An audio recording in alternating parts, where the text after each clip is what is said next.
Bienvenue à tous et à tous mes chers collègues. Je vais vous proposer de prendre place.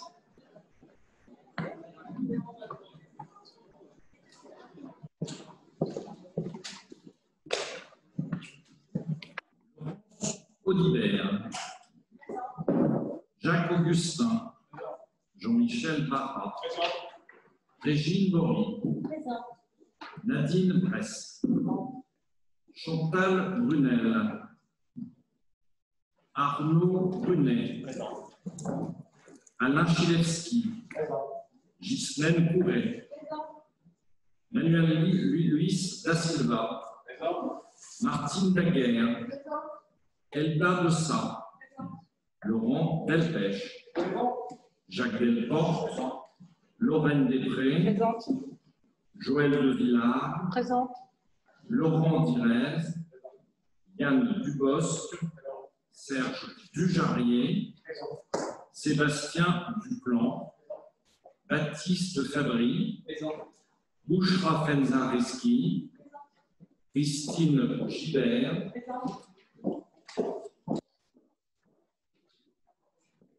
Patrick Guichard, Thibaut Guillemet,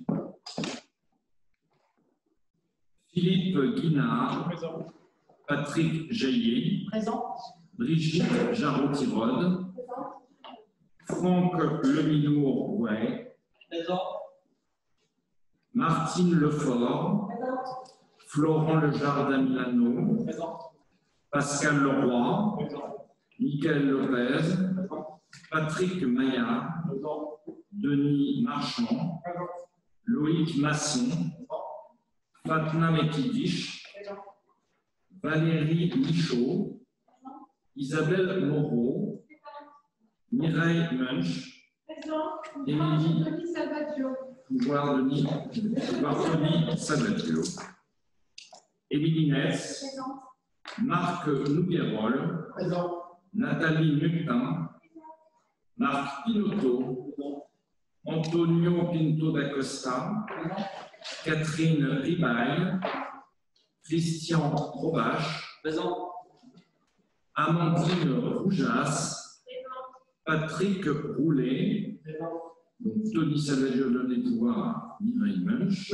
Laurent Simon, Serge Sitizac, Elisabeth T, Nathalie Tortra, Thion Chauvin, Claude Vérona, Sinclair Vouriot, Aude Zafour, Jean-Paul Zita. Y a-t-il quelqu'un que j'ai oublié, qui était oublié dans la liste? Personne qui n'a bien été appelé. Je vous remercie. Je vais proposer de désigner un secrétaire de séance, et en l'occurrence une secrétaire de séance, la personne de Mireille Munch, si elle veut bien accepter. Merci. Mireille, il y a donc le premier point à l'ordre du jour, l'élection du président de la communauté d'agglomération. Je vais donc passer le siège, le micro, la parole à Patrick Guichard, qui est notre doyen.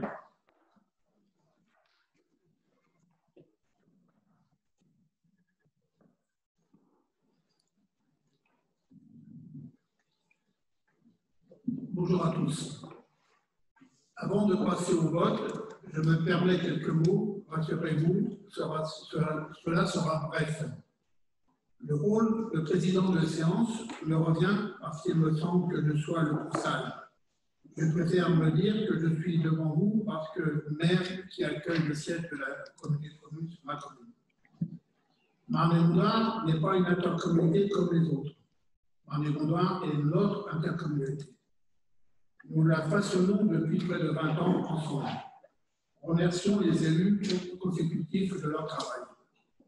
Nous avons réussi toujours à parler des projets et nous ne nous sommes jamais tombés dans la politique politicienne.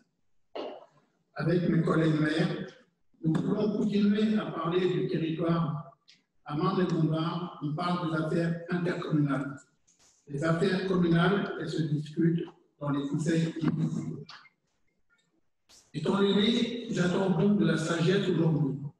Les sujets que nous traiterons durant les 6 prochaines années sont suffisamment importants pour que l'on dépasse les sujets des personnes et que l'on dépasse les clivages politiques. Nous avons réussi à le faire durant les mandats précédents. Et résultat, Marne-et-Gondoire est souvent cité en exemple. Et soyons des exemplaires. Aussi, aujourd'hui, nous avons de nombreux votes à faire. Cela va durer plusieurs heures. Essayons d'être disciplinés. Avant de faire l'appel à candidature, je vais vous expliquer le déroulement du vote. Étant donné la situation sanitaire, c'est l'urne qui va voyager. Elle sera portée par les 2 plus jeunes conseillers communautaires. Je citerai tout à l'heure. Donc, vous avez sur votre table des enveloppes, des bulletins, et alors l'urne va circuler pour récupérer vos votes. Ensuite, il y a quelqu'un qui suivra pour vous faire signer la feuille de démarchement. C'est important, comme ça on est sûr que tout le monde a voté et il n'y aura pas de problème en cas d'absence de quelqu'un. Ensuite, on fera comme vous avez tous l'habitude dans les conseils municipaux, quand c'est les élections du maire. L'urne sera mise sur la table, on comptera les bulletins, si c'est bon, on dépouille et le résultat sera annoncé. Si la majorité absolue n'est pas atteinte, on recommence jusqu'à temps qu'au 3e tour, là, on acceptera la candidature de celui qui aura le plus de votes. Donc, maintenant, j'invite ceux, avant de faire l'appel à la candidature, je vais vous expliquer pour le déroulement. Donc, les 2 assesseurs les plus jeunes sont là, et sont Florent Lejar et Baptiste Fabry de Bessé-Saint-Georges. Est-ce qu'ils sont présents? Et voilà. Donc, vous aurez la lourde responsabilité de récupérer les votes, sans oublier personne. Maintenant, j'invite uniquement ceux et celles qui sont candidats à s'exprimer pour l'élection du président de Marne-et-Gondoire. Est-ce qu'il y a des candidats?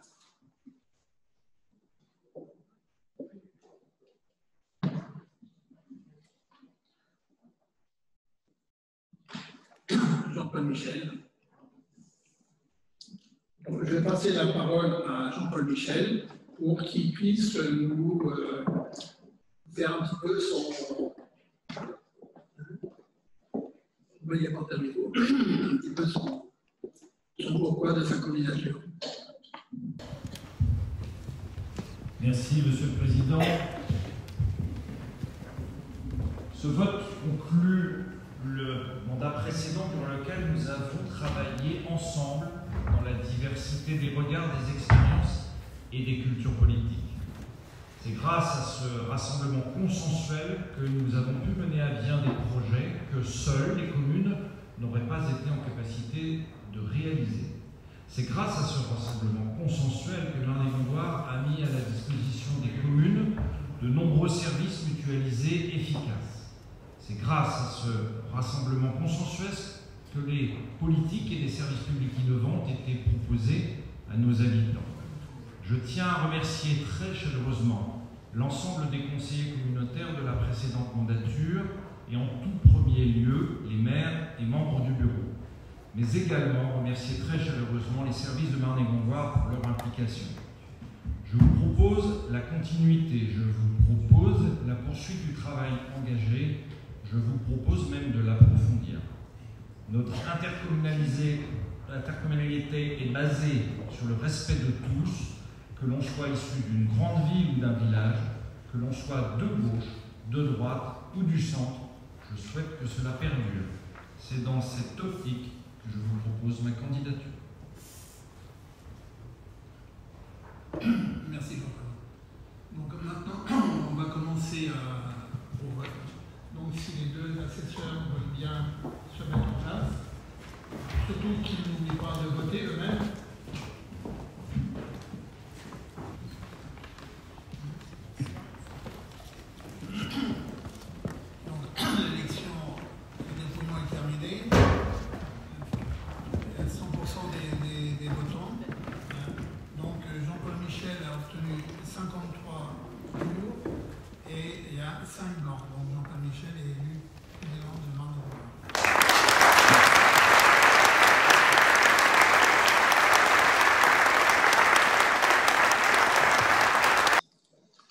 Merci mille fois, Patrick, pour cette invitation. Merci à toutes et à tous. Je ne sais pas s'il y a une prise de parole. Je souhaite prendre la parole avant que je commence un petit discours. Je vais essayer de faire bref et concis. Merci à tous. Ce vote à l'unanimité des voix exprimées n'est pas une approbation de mon mandat de président, mais bien une approbation d'une action collective. Il y a de nombreux nouveaux visages aujourd'hui. Nous vous présenterons l'agglomération et son fonctionnement à la rentrée si les conditions sanitaires nous le permettent. Vous verrez que Marne-et-Gondoire est une grande famille. Ce mandat va être un petit peu particulier. Il commence par une crise économique. Et un pessimiste voit la difficulté dans chaque opportunité. Un optimiste voit l'opportunité dans chaque difficulté, d'après un certain Winston Churchill. Donc soyons positifs, soyons inventifs.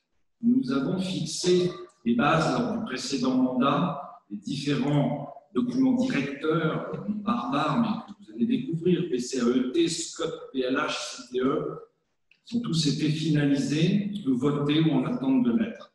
Cela définit le cadre des actions à venir.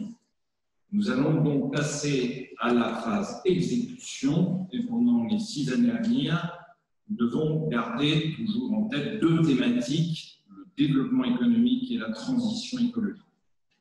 Le développement économique est nécessaire pour plusieurs raisons. Nous voulons bien sûr un territoire où les habitants peuvent travailler. Cela limite le transport, cela crée de l'emploi. Le monde économique nous fournit aussi nos recettes fiscales. Sans argent, nous ne pourrions plus mener les politiques publiques. Il nous faut donc prendre soin de nos entreprises, de nos commerçants et de nos artisans. C'est pourquoi je vous proposerai tout à l'heure que 2 élus du bureau se chargent de ce domaine. Un ayant pour vocation de s'occuper des zones d'activité économique et des grosses entreprises, et un qui s'occupera des PME, PMI, des micro-entreprises, des commerçants, des artisans. Nous pourrions aussi mettre dans cette action économique un 3e avec la délégation tourisme. La transition écologique n'est pas non plus une option. Marne-et-Gondoire est le poumon vert de Marne-la-Vallée, continuant à faire un poumon vertueux. Nous avons signé un contrat de transition écologique. Nous irons au bout, et même plus loin. Une partie des actions est déjà lancée, une autre le sera à la rentrée. Démontrons ensemble que la transition écologique et le développement économique ne sont pas antinomiques, bien au contraire. Chaque membre du bureau aura dans ses missions à décliner ce contrat et j'en assurerai moi-même la coordination avec mon directeur de cabinet. La transition écologique se fera avec les communes, avec les entreprises, avec les citoyens. Nous aurons bien besoin de tous. Cela passera aussi par les syndicats techniques qui doivent être des acteurs de politique publique volontaristes et vertueuses. Nous nous y attachons.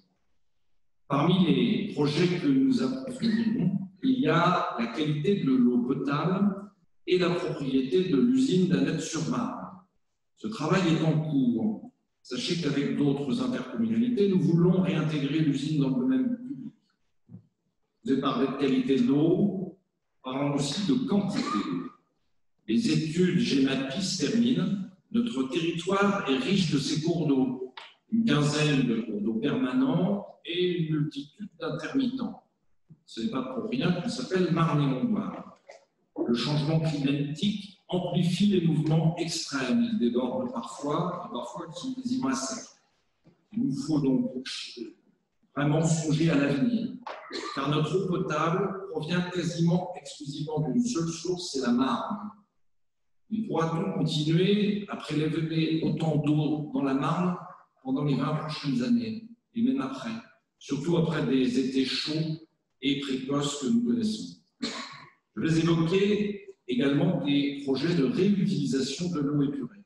L'eau épurée, c'est le nom que l'on donne à l'eau nettoyée qui sort des stations d'épuration. Au lieu de rejeter cette eau dans le milieu naturel, notamment dans la Marne, dans l'Océan, nous pourrions la réutiliser pour l'arrosage des plantes ou le nettoyage des chaussées, par exemple. Nous mènerons nos projets dans tous les domaines, que cela soit l'agriculture, le logement, pour la politique de la ville, dans la santé. Soyons ouverts à tous ces sujets d'innovation. Je ne vais pas vous détailler tous les projets qui se comptent par dizaines, mais évoquer un des fondamentaux de Marne-et-Gondoire: permettre l'accès à la culture et à la musique. La culture, c'est l'ouverture de l'esprit. Nous devons continuer cette politique volontariste. Malgré des politiques publiques nationales qui considèrent parfois que nous devrions viser une culture élitiste, j'assume les décisions du bureau. Oui, nous devons continuer à faire de la culture hors des murs. Oui, nous devons continuer d'aller chercher les personnes éloignées de la culture pour les initier avec, par exemple, le dispositif Crescendo. Oui, nous devons continuer à aller dans les écoles. Nous n'avons pas attendu le fameux 2C. Oui, nous continuerons à œuvrer pour que nos enfants s'épanouissent et puissent découvrir les belles choses de la vie. Le projet Microfolie arrive sur le territoire. Il sera ambulant dans un premier temps, puis un second dispositif fixe verra le jour dès 2021. D'autres sujets également, les réseaux de chaleur, une nouvelle piscine à Bussy-Saint-Georges, un label Vivre en Marne-et-Gondoire pour imposer des normes environnementales aux promoteurs et aux bailleurs sociaux.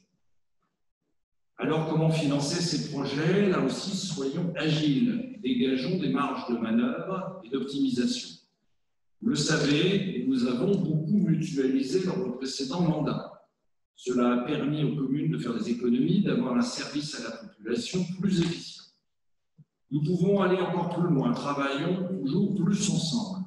Cette mutualisation peut se faire entre communes.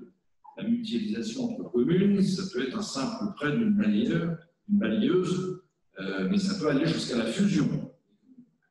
Entre deux, il y a une multitude de possibilités qui peuvent permettre d'économiser l'argent public et d'avoir un meilleur service à la population. Une police municipale peut devenir une police pluricommunale. Un DGS, directeur général des services, peut peut-être, dans certains cas, s'occuper de plusieurs communes. Si nous voulons pouvoir continuer à mener des politiques publiques ambitieuses, ne fermons aucune piste et étudions, par exemple, les avantages et les inconvénients de la création de communes nouvelles.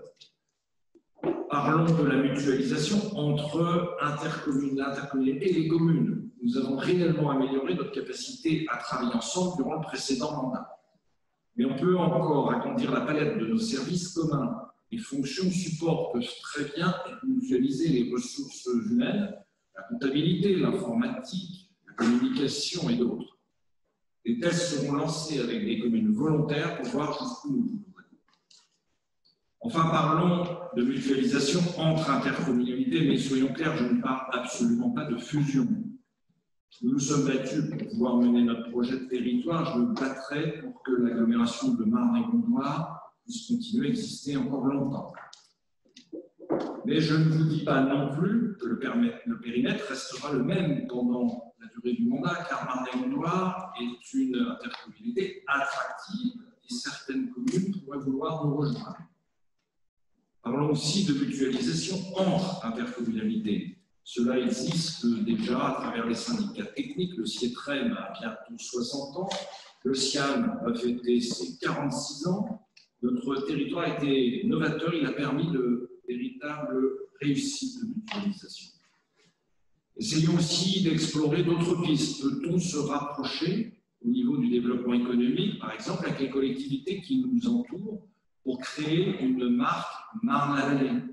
Pour le tourisme, pour les entreprises, une marque Marne-la-Vallée aurait sans doute plus d'impact que la seule marque Marne-et-Gondoire.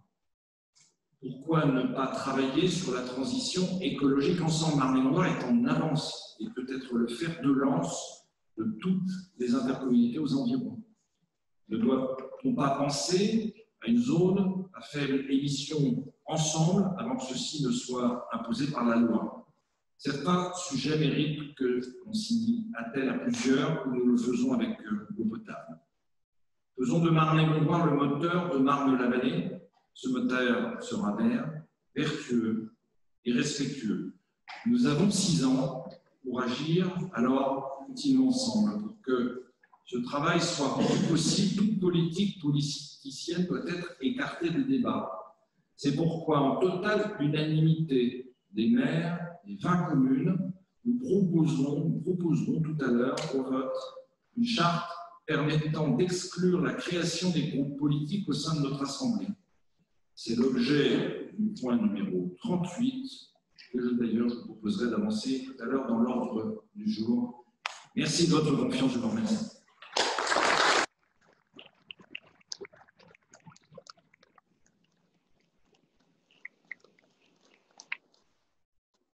Bien, nous allons dérouler l'ordre du jour. Délibération sur la fixation du nombre de vice-présidents et d'autres membres de bureau. Donc, je vous propose d'utiliser le process qui fonctionne très bien, c'est-à-dire que chaque commune soit représentée au bureau communautaire, 20 communes, un membre, que ce bureau communautaire fonctionne en dehors de tout clivage politique, que chaque commune ait le même droit de vote et que nous ayons donc en participant, en part une partie vice-président, une partie de conseillers délégués. Donc je vous propose de fixer le nombre de vice-présidents à 12, donc il restera 8 conseillers municipaux délégués. Alors, y a-t-il des questions? C'est un vote électronique avec, pour ceux qui viennent d'arriver, cette petite zapette. Vous êtes pour, vous appuyez sur 1, si vous êtes contre 2, si vous abstenez 3, et si vous faites une erreur, vous appuyez sur corbeille et vous redémarrez le vote.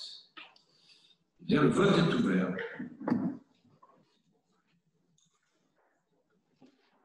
Alors, maintenant, il va falloir procéder à l'élection des vice-présidents.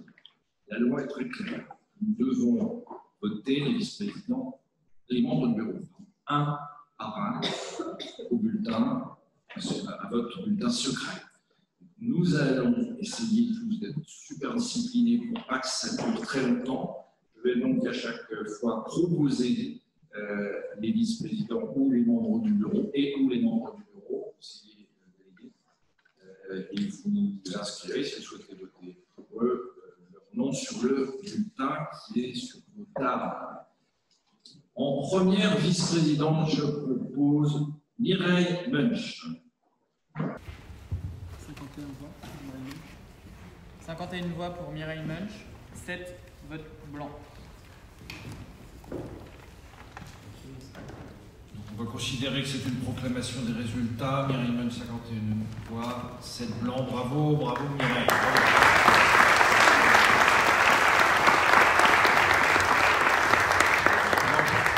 J'aurais dû te laisser la parole plutôt avant le vote. Je te l'ai laissé maintenant, Mireille, si tu veux juste te présenter, parce qu'il y a effectivement des gens qui sont ici pour la première fois. Merci pour votre vote. Pour les 7 qui se sont abstenus, je leur prouverai qu'ils sont trompés. Alors, pour le reste, j'ai une grande compétence dans la fonction publique, puisque j'ai été 45 ans fonctionnaire à la chancellerie des universités de Paris en Sorbonne. J'ai géré les fonds de service, beaucoup de choses, et j'ai fait des châteaux pendant 31 ans, chargé de la gestion et de la conservation. Voilà. Ensuite, j'ai été élue en 89 à Ferrières.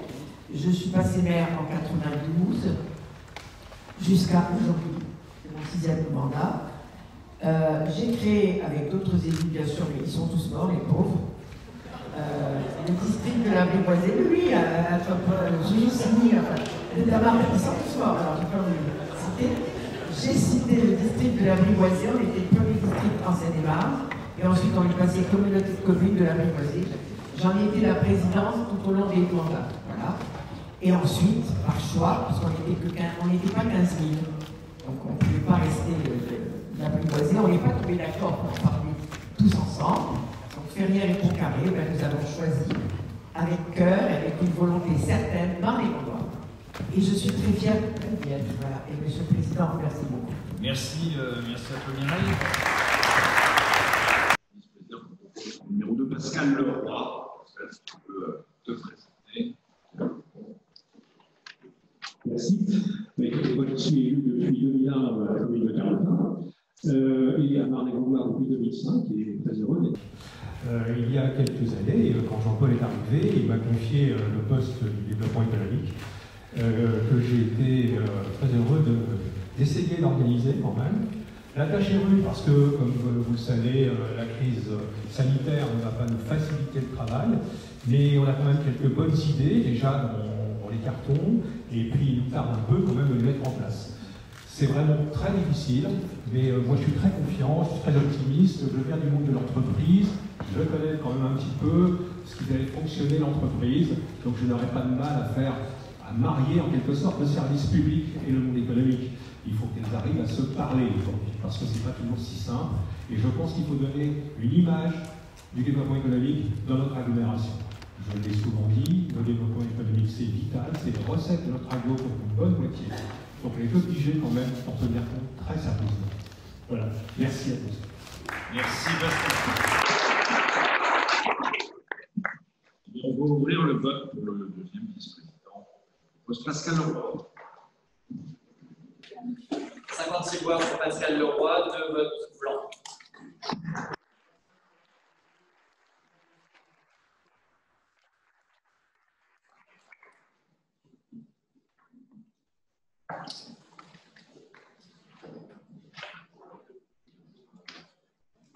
Je vous amener un micro à Yann Dubosc, qui dire un petit mot.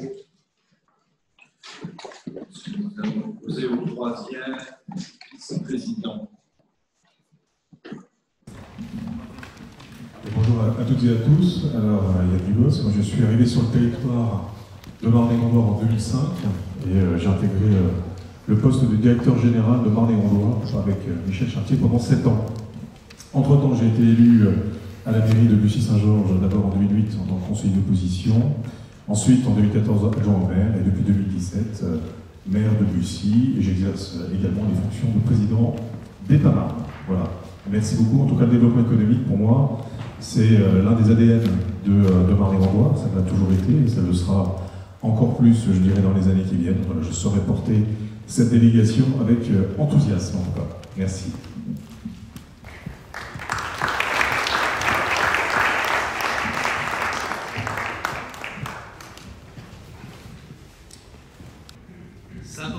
Pour Yann Dubosc, 4 blancs. Bravo Yann Dubosc.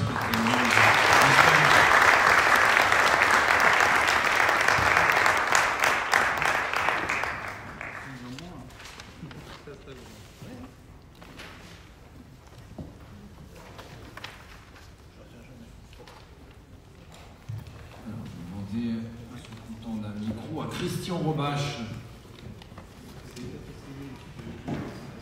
Bonjour à toutes et à tous. Donc, je suis Robache, je suis maire de Montarin depuis 2009. Que puis-je vous dire? C'est qu'en fin de compte, on a fait le choix en 2012 d'intégrer Marne-et-Gondoire. On ne regrette pas, parce que c'est riche en termes de débat. Et puis c'est un grand territoire. Si on a un grand territoire, justement, c'est parce qu'il y a des grandes femmes et des grands hommes qui font ce territoire, qui font cette richesse de territoire. Comme vous le savez, j'ai eu un petit accident cardiaque il n'y a pas très longtemps. Et ben, ça ne m'empêche pas de continuer de faire ça avec le cœur et la vie est belle. Merci Christian. 51 voix pour Christian Robache, 7 votes blancs. Christian Robache est élu comme vice-président. Demandez à ce passe le micro à Laurent Delpech.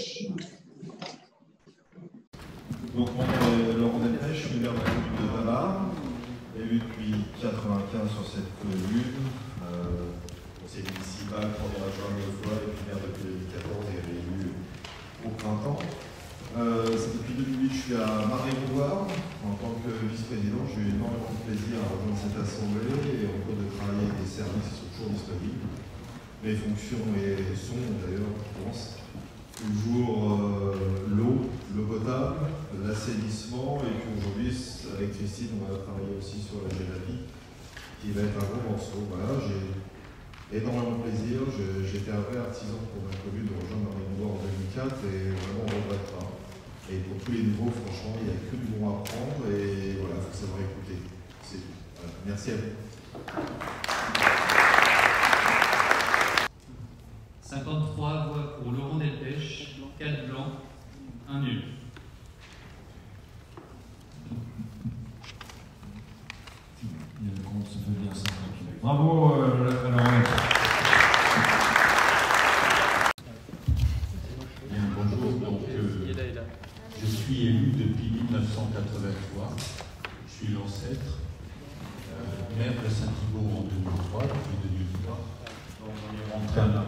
Gondoire en 2012.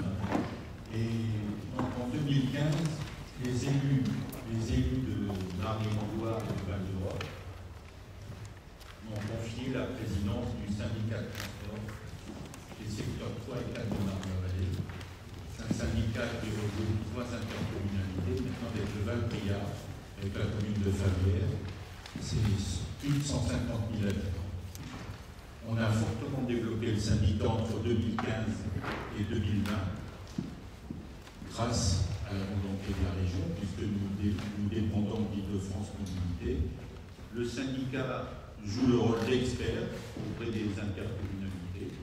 Et donc, à partir de 2021, il y a un nouveau contrat qui se met en place, puisque IDFM a mis en concurrence tous ces réseaux. Nous sommes le contrat 10. Il n'y a pas de secret, puisque c'est Transdev qui vient de le remporter. Et donc, nous allons rentrer dans une nouvelle phase de développement. Nous travaillons, bien sûr, je pense, dans les 6 ans qui vont venir, les bus seront alimentés en biogaz. Donc, une première station est à Saint-Thibault, une deuxième à Bailly-en-Navigué. Et nous allons, bien sûr, beaucoup travailler essentiellement sur la mobilité. Merci.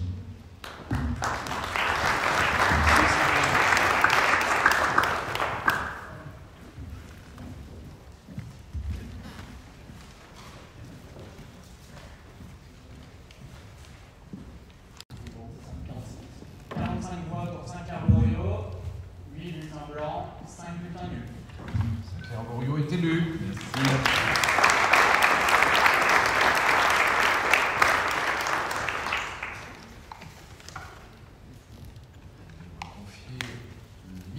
Nathalie Tortra.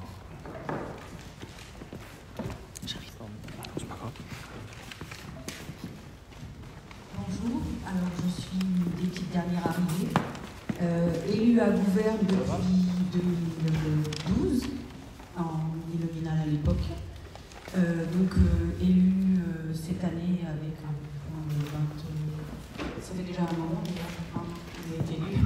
Voilà, donc je suis contente d'intégrer Marne-et-Gondoire. Je suis les travaux de Marne-et-Gondoire depuis déjà 6 ans. Je viens souvent au conseil communautaire et je suis ravie d'être là et ravie de vouloir travailler, enfin très envie de travailler avec vous tous. Voilà, je vous remercie. Merci Nathalie.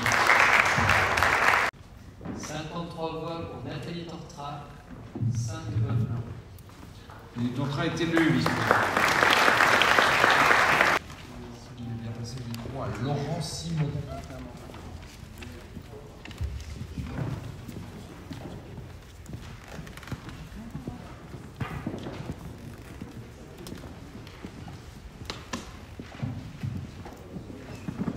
Merci. Je suis donc Laurent Simon. Je suis élu depuis 2001 chez FR et depuis 2008 maire de la commune. Je suis vice-président sortant en charge de la politique de la ville et président sortant aussi de l'office de tourisme. Voilà, juste un mot pour vous dire que je suis ravi qu'il y ait désormais une vice-présidence dédiée au tourisme. C'est reconnaître que le tourisme est un critère et un élément important dans le développement économique de notre territoire.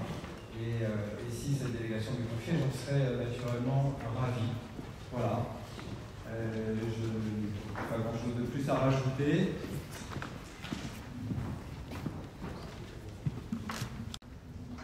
Voix pour Laurent Simon, 5 votes blancs. Simon est élu.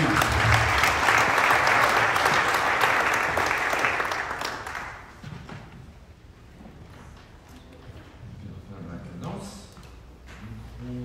Tendu à Marc Pinotto.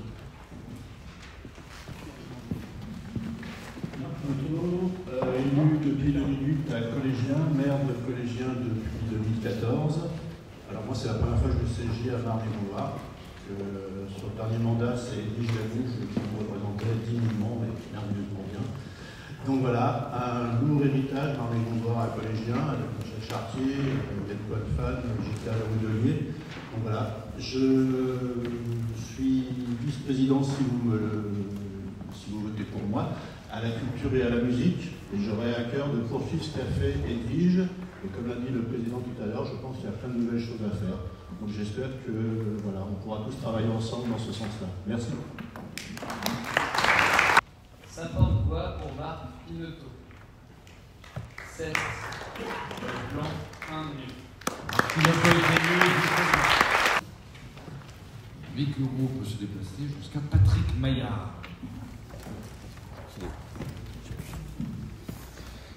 Bonjour à tous. Patrick Maillard, je suis élu depuis 1995, donc adjoint, et maire de la commune de Signy depuis 2001. Et comme vous le savez ou pas, en tous les cas, une des compétences principales, on a parlé de développement économique, c'est aussi l'agriculture.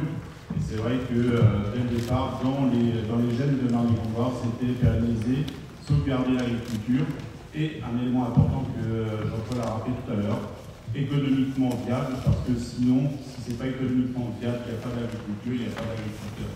Voilà, en tous les cas, on est encore en train de travailler et je crois qu'il y a encore du boulot.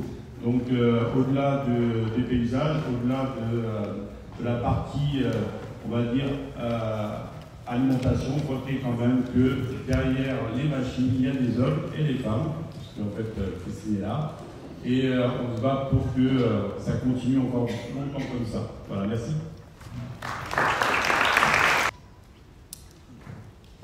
49 voix pour Patrick Maillard, 8 votes blancs, 1 vote nul. Patrick Maillard est élu.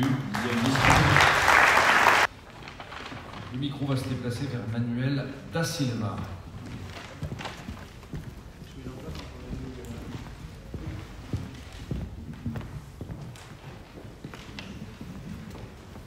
Bien, bonsoir, Manuel Da Silva. Je suis élu à Torigny depuis 2008, conseiller communautaire depuis 2013 et maire de Torigny depuis hier midi, donc c'est tout lourd.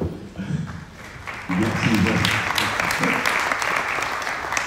Eh bien, j'ai pris grand plaisir en tant qu'adjoint dans mes fonctions sur d'autres mandatures à travailler avec les services de Marne-et-Gondoire, bien entendu.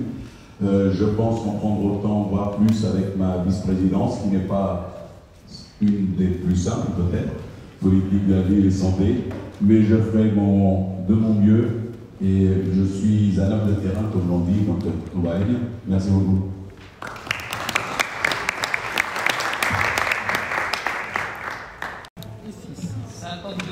Pour Manuel Da Silva. Manuel Da Silva est élu. Voilà, le dernier. Brunet. Vous allez bien me placer un micro.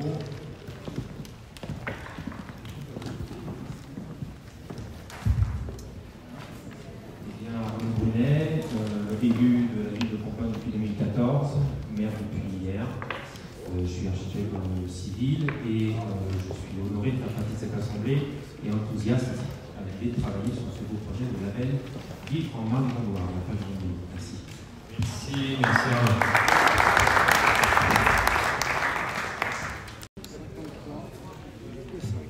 53 voix pour Arnaud Brunet, 5 votes blancs. Arnaud Brunet est élu 12e vice-président.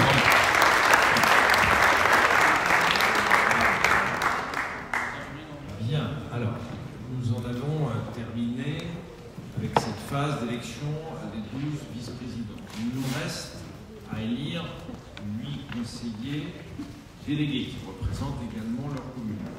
J'ai une proposition à vous faire, parce que je ne pourrais pas le faire. Et il faut qu'on soit tous d'accord. Alors, c'est de procéder par un vote par liste bloquée. Vous proposez une liste de 8 noms. Il ne faut pas qu'il y ait d'autres candidats, sinon il faut qu'on refasse le tour. Il ne faut pas qu'il y ait d'opposition aussi à cette méthode. On le fait à bulletin secret, mais en liste bloquée. Y a-t-il des avis contraires à cette proposition? On est bien tous d'accord. Pas d'avis contraire. Alors, je vais vous proposer la liste, et sur vos bulletins de vote, vous écrirez pour la liste ou contre la liste, ou vous vous abstenez. Donc par ordre alphabétique. Il n'y a pas d'ordre de tableau. Je vous propose Jacques Augustin, Jean-Michel Barrat, Martine Daguerre, Laurent Direz, Christine Gibert, Patrick Guichard, Denis Marchand et Tony Salvaggio. C'est 52, c'est sûr. 52 pour. D'accord. 2 contre, 1 blanc, 3 abstentions. Bien, donc la liste est élue. Alors, à chaque fois qu'il y a une installation d'une instance, il faut réviser la charte de l'élu local. C'est la même que celle que nous lisons en conseil municipal. Je vais la relire. L'élu local exerce ses fonctions avec impartialité, diligence, dignité, probité et intégrité. Dans l'exercice de son mandat, l'élu local poursuit le seul intérêt général à l'exclusion de tout intérêt qui soit personnel, directement ou indirectement, ou de tout autre intérêt particulier. L'élu local veille à prévenir ou à faire cesser immédiatement tout conflit d'intérêts. Lorsque ces intérêts personnels sont en cause dans des affaires soumises à l'organe délibérant du membre, l'élu local s'engage à les faire connaître avant le débat et le vote. L'élu local s'engage à ne pas utiliser les ressources et les moyens mis à sa disposition pour l'exercice de son mandat ou de ses fonctions à d'autres fins. Dans l'exercice de ses fonctions, l'élu local s'abstient de prendre des mesures lui accordant un avantage personnel ou professionnel futur après la cessation de son mandat et de ses fonctions. L'élu local participe avec assiduité aux réunions de l'organe délibérant et des instances au sein desquelles il a été désigné. Issu du suffrage universel, l'élu local est et reste responsable de ses actes pour la durée de son mandat devant l'ensemble des citoyens de la collectivité territoriale à qui il rend compte des actes et décisions pris dans le cadre de ses fonctions. Le point numéro 6, un point aussi traditionnel lorsqu'on installe une instance. Il s'agit donc de déléguer ici le pouvoir au conseil communautaire. Le conseil communautaire, délègue le pouvoir au bureau communautaire et au président. Donc, on n'a pas apporté de changement par rapport à aux anciennes délégations, parce qu'elles nous semblent convenir à un fonctionnement rapide, efficace, agile, qui sera nécessaire sur ce mandat que sur le précédent.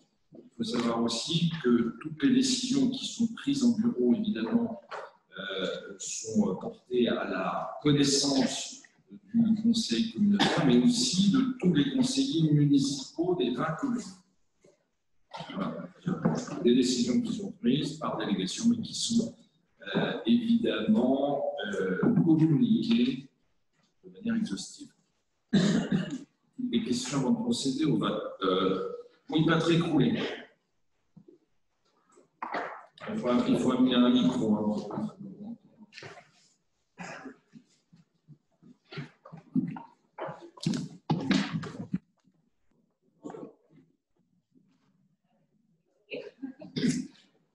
Merci. Tout à l'heure, dans votre discours, vous disiez soyez ouverts. J'ai pas mal de questions à vous poser ce soir, Monsieur le Président. Mesdames et Messieurs, effectivement, la liste des délégations, mais là, pour le coup, c'est l'application de la loi. Hein. Cette liste est très importante, beaucoup trop. Et en définitive, on peut s'interroger sur ce qui reste au niveau de l'Assemblée, qui est par ailleurs très sympathique, le Conseil communautaire. Il semblerait que ça reste une instance finalement de revue de projet. Et la réunion aujourd'hui, par un bon lundi à 14h, pose aussi une autre question. Au début, ce professionnalisme finalement. On est d'accord qu'il est nécessaire de faire revenir les citoyens à la culture de la vivacité et qu'il est même intéressant qu'ils deviennent élus. Si j'étais un parent dont l'enfant sort du centre de loisirs vers 16h30, pourrais-je assister au conseil communautaire cet après-midi? Ou encore, si j'étais un artisan dont le chantier va se terminer, est-ce que je pourrais venir? Voilà. Le mandat d'élu local est le mandat le plus beau qu'il soit, hein, on est d'accord, et le conseil communautaire est certainement la plus belle assemblée d'élus locaux qu'il soit, elle est au plus près du terrain. On mériterait plus de pouvoir au nom notamment de la démocratie. Rappelez-vous les taux d'abstention. Merci pour votre attention. Vous soulignez, et c'est très juste, qu'un mandat d'élu local notamment demande énormément de disponibilité. Donc là, merci d'être venu si tôt. Vous avez compris pourquoi il y aurait aussitôt, parce que c'est très long ce conseil d'installation. Sinon, les instances se réunissent plutôt en fin de journée, mais il faut tenir compte aussi que nous avons des personnels qui ne sont pas supposés travailler à pas d'heure. Et puis, c'est vrai que c'est pour ça aussi que l'exécutif, évidemment, a encore plus de disponibilité que les autres, bénéficient d'une indemnité parce que les gens qui travaillent, mais ne travaillent plus, ils ont besoin effectivement de vivre comme tout le monde. Donc, il y a aussi cette indemnité qui est là pour compenser ce temps de disponibilité. Mais ceux qui ont déjà exercé ce année savent aussi qu'il y a une barrière d'ajustement. Malheureusement, c'est la vie familiale. Il faut toutes et tous remercier nos conjoints de nous rendre, permettre d'être aussi disponibles. Et d'autres questions, Michael Lopez?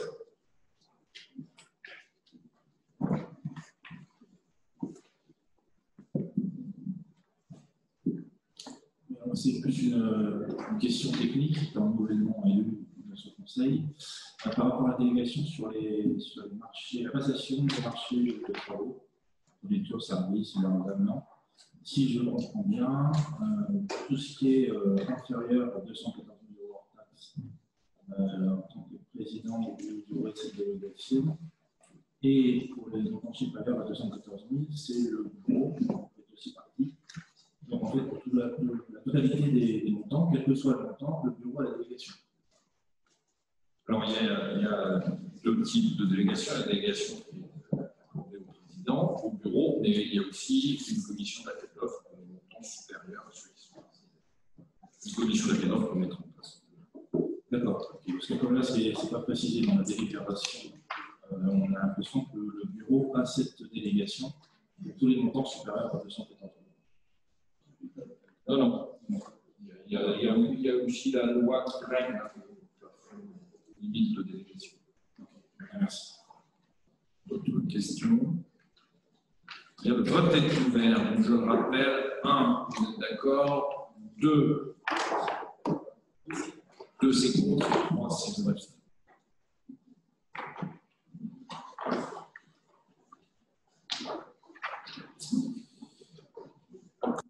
Je vous remercie. Il nous faut également nous prononcer sur la modalité d'application du droit de formation des délégués communautaires. Tout élu a le droit de formation dans le cadre d'un budget que l'on forcément limite. Là, il est proposé à hauteur de 2% du montant des indemnités des élus.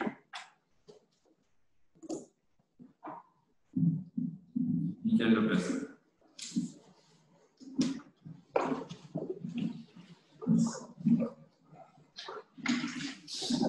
Oui, alors j'ai un petit souci avec la délibération, l'intitulé. Pour moi, vous écrivez en fait de fixer le montant des dépenses de formation à 2% par an, donc de limiter, comme je l'ai dit. Or, vous ne pouvez pas limiter les dépenses de formation des élus à 2%. Ces dépenses peuvent se situer entre 2 et 20%. C'est une réserve sur le budget.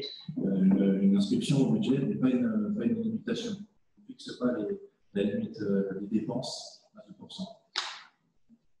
On peut aller au-delà. Oui, c'est l'inscription au budget. On peut fixer. Oui. Donc vous avez fixé à 2%. Oui. C'est proposé. Donc de limiter à 2%. Oui. C'est normalement pas possible. C'est possible. Vous pouvez voter contre. Non, parce que ça va entre 2 et 20%. Vous ne pouvez pas, en tant qu'agent, limiter ces frais de formation à 2%. Après, si je comprends l'inscription au budget, maintenant, il se peut que ça dépasse et il faudra aviser. On verra si ça dépasse. OK. Le vote est ouvert.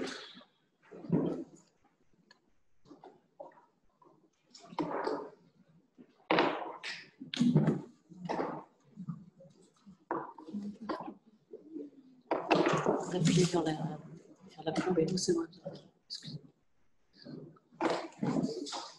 Si vous êtes trompé, c'est Corbeil. Merci. Alors, conseil de développement. Il est proposé ici, donc c'est un organe que nous souhaitons créer, qui est prévu dans le cadre de la loi, qui donc a pour objectif d'être un organe consultatif sur un certain nombre de documents majeurs, et notamment concernant l'aménagement du territoire. Donc, il est proposé ici de le créer, de dire qu'il y aura un représentant par commune, on sera de 20, et que ce seront exclusivement des non-élus, pas des gens qui sont élus, des gens qui viennent de société civile, en tout cas, qui ne sont pas élus dans nos instances. Voilà, donc le bureau communautaire a pour mission de s'entendre sur un nom et de vous les proposer lors d'un prochain conseil communautaire. Chaque conseil, c'est une personne. Alors, c'est chaque membre du bureau, représentant sa ville, qui choisit. Mais ce n'est pas du tout. C'est pas obligé de passer par le conseil municipal, mais le conseil communautaire se prononce. Pas d'élu. C'est pas un conseiller municipal. Non. Question? Oui, Patrick, vous voulez quelque chose?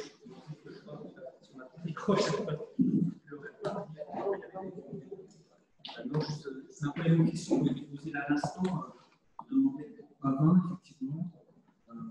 C'est comme un égoutard, c'est 100 000 habitants. Et on a eu la réponse dans ce que vous voulez dire par rapport au conseil municipal, c'est peut-être peu. Voilà. Bonne fois, c'est des remarques constructives. Hein. L'idée, c'est pas de faire notre temps ce soir. On se demandait comment ils étaient désignés. Est-ce que, par exemple, le tirage au sort sur les listes électorales, c'est des choses qui peuvent aussi se faire? C'est des choses qui reviennent. On se disait aussi que le mandat de 6 ans aurait peut-être un peu trop long.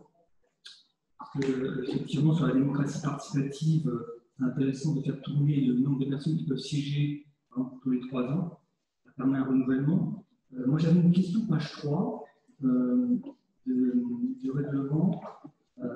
À un moment donné, il est écrit que le président du conseil de développement est nommé, et 3 lignes ensuite, le président est élu. Voilà. Donc, je ne sais pas si. Il est nommé, c'est une erreur. C'est une erreur, il y a une copie. Voilà. Okay. Vous voyez comme quoi prendre la parole, ça peut aider, parce que je vois qu'il y a quelques commentaires. Ensuite, effectivement, un suivi minimum 1 an, une fois par an, semble aussi très peu. Enfin, en tous les cas, je souhaiterais travailler avec vous sur ce dossier, ça me semble très intéressant, ne serait-ce que par le titre, un conseil de développement. Voilà, merci. Alors, on va commencer, disons, avec humilité, c'est-à-dire qu'on ne va pas mettre trop de monde, parce que c'est très compliqué de faire fonctionner un groupe. On a prévu pour le moment un par commune. Sur la désignation, chaque commune peut faire comme elle l'entend, peut-être choisir dans sa liste électorale si ça lui chante, ou prendre un voisin, je ne sais pas. Ça, c'est la liberté de chaque commune. Et puis, c'est quelque chose qui va démarrer, qu'on n'a pas encore expérimenté, donc laissez-nous quand même quelques temps de fonctionnement, parce qu'on n'a pas commencé à fonctionner. On regarde si après ce conseil, nous estimons, mon conseil communautaire, qu'il faut le faire évoluer, qu'il faut, ok là, mais on le fera. C'est quelque chose dont aujourd'hui on n'a pas encore expérimenté. En tout cas, il nous est proposé cette solution pour commencer à expérimenter. Le vote est ouvert.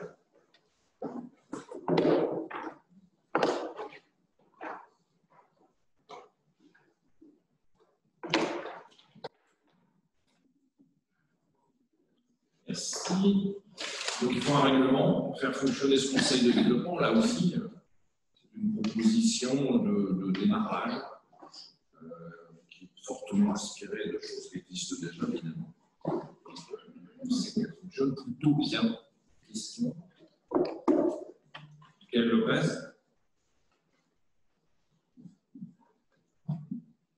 Oui, c'est une proposition. Alors, comme vous dites, c'est un démarrage, mais on peut envisager la définition de leur mission. Par exemple, le côté évaluation de l'utilisation des fonds publics, ainsi que des choix dans le marché public, qui suppose qu'on lui donne des moyens. Sur certains types de projets, c'est un avis consultatif, et si j'ai bien compris, est-ce qu'on peut aller au-delà de ça sur l'implication des différents citoyens? Si en plus on choisit que un par commune, ça limite un petit peu. Est-ce qu'on envisage de lui attribuer un type de budget participatif, comme il se fait dans certaines communes ou interco? Voilà, c'est simplement des suggestions à la réflexion. Merci.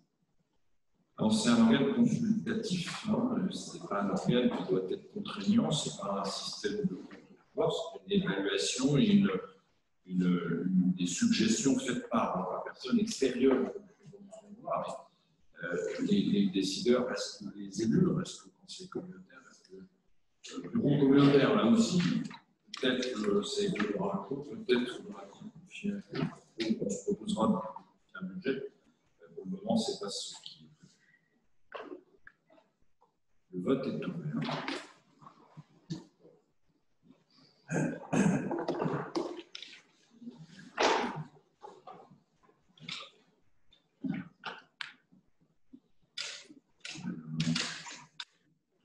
Tony, Sabani, Mireille, Tony et Baptiste, évidemment. Alors, il nous faut statuer sur un éventuel pacte de gouvernance. Et là, c'est donc une proposition de ne pas adhérer à cette proposition qui nous est faite. Il faut la proposer. Mais le bureau communautaire, après consultation, y compris des nouveaux membres, s'est prononcé à l'unanimité contre. Il s'agit donc là d'un pacte pour régir les fonctionnements entre les villes et l'agglo. Et nous pensons, nous qui avons travaillé au cours de ces dernières années, que ça fonctionne en réalité extrêmement bien, et on le voit puisque toutes les décisions sont prises à la quasi-unanimité. Quand je dis quasi-unanimité, en général, c'est unanimité. Ça veut dire que ce lien entre les communes et les intercours existe à travers le bureau. Il existe à travers les réunions des directeurs généraux des services qui sont quasiment mensuelles.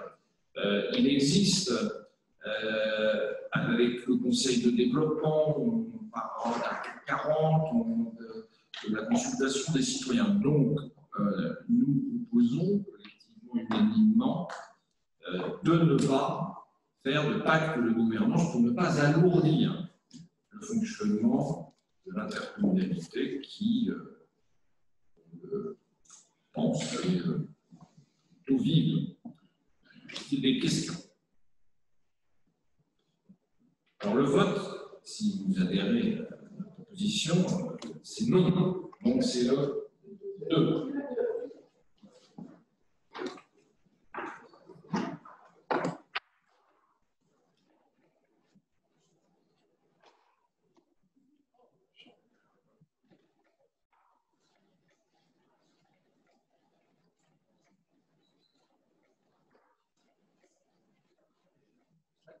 Jacques et Christine. Merci.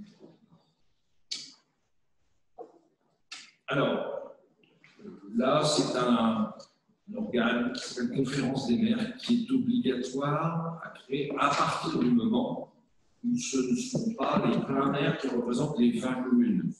Et c'est le cas, et c'était le cas au cours du précédent mandat, certaines villes préfèrent déléguer quelqu'un d'autre au bureau communautaire. C'est le cas ici où il y a Laurent, par exemple, Laurent Dirès, qui représentera la commune de Chanteloup. Et dans ce cas, il nous faut donc créer le bureau des maires, la création de la conférence des maires, qui doit se réunir une fois par an, et qui est constituée des maires. Donc, la création de cette conférence. Le vote.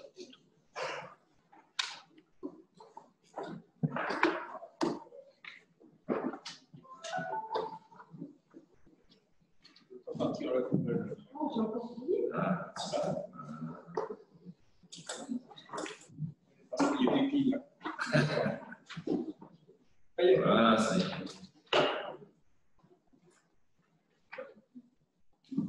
Alors, les indemnités ces indemnités de fonction des élus communautaires. Alors, en cours de mandat, nous avons passé le cap des 100 000 habitants de la communauté, notamment lorsque Ferrières et Concarneau sont venus nous retrouver. Nous sommes quasiment à 110 000 aujourd'hui. Et comme dans les villes, les indemnités sont sur votre strate.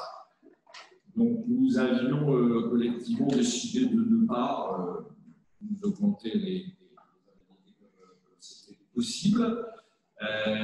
Et là, nous proposons un dispositif qui concerne le président, qui concerne les vice-présidents, les conseillers délégués et les conseillers communautaires.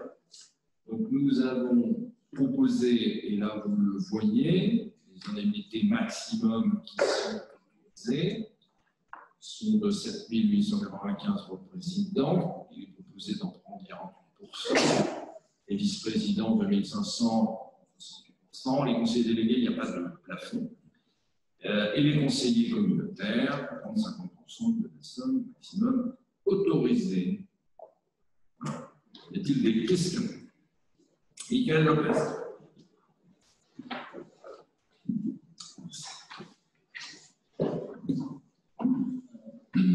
Alors, ça va faire plaisir tout ça. Le changement de strate ne justifie pas tout à lui seul. Pas parce que nous sommes passés tout juste au-dessus des 100 000, avec l'arrivée de Ferrières et Concarneau, comme vous disiez, que nous pouvons tout nous permettre. Le plafond maximum change, rien n'oblige à une augmentation, d'ailleurs, c'est ce que vous avez décidé précédemment. Certainement pas de cet ordre. Je parlerai d'indécence sur cette augmentation, de l'ordre de 70%, en particulier dans le contexte actuel. Notre ancienne collègue Edwige Rouge l'a évoqué lors du conseil précédent, mais nous n'avions de notre côté pas encore les chiffres. Nous les rappelons ici. Lors du début du mandat précédent, les indemnités du président et des vice-présidents étaient celles-ci, en mensuel brut.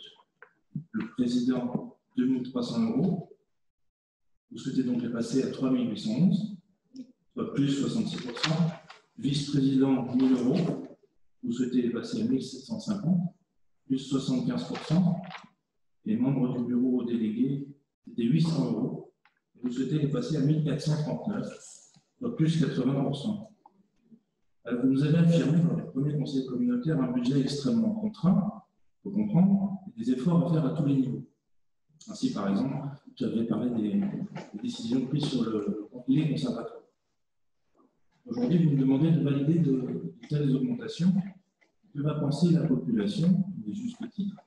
Que vont penser les habitants du territoire, qui ont pour beaucoup subi un chômage partiel avec des revenus amputés de 20%? Leurs élus qui les représentent s'augmentent ainsi.